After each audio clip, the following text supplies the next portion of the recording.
دوستان، من وایت هستم. خوش اومدید به این ویدیو. داخل این ویدیو اومدیم بریم به مناسبت 100K شدن مستر که بچه‌ها من داشتم تو یوتیوب میگشتم و دیدم مستر لایو گذاشته و لایوش به مناسبت 100K شدن بچه‌ها.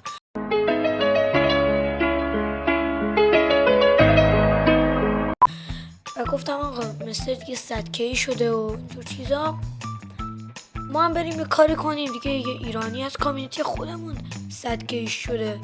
فقط میگه بریم سراغ ویدیو. این ویدیو لایک کنید، کامنت بذارید و چنل رو ساب کنید و بریم سراغ ویدیو.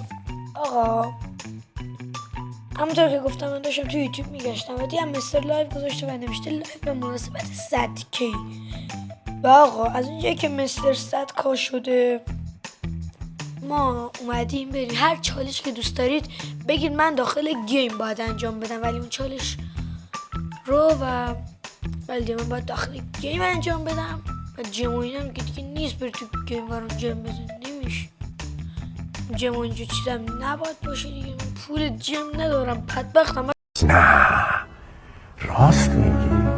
عجب. بچه شما نمیدونی من ویدیوی چیتر شدم و با چه بدبختی آپلود کردم و هیچ ویوی نگرفت.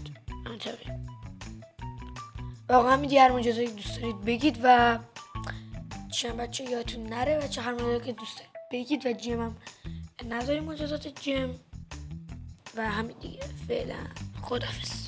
صفير البلبل هيج قلبي الثمن الماء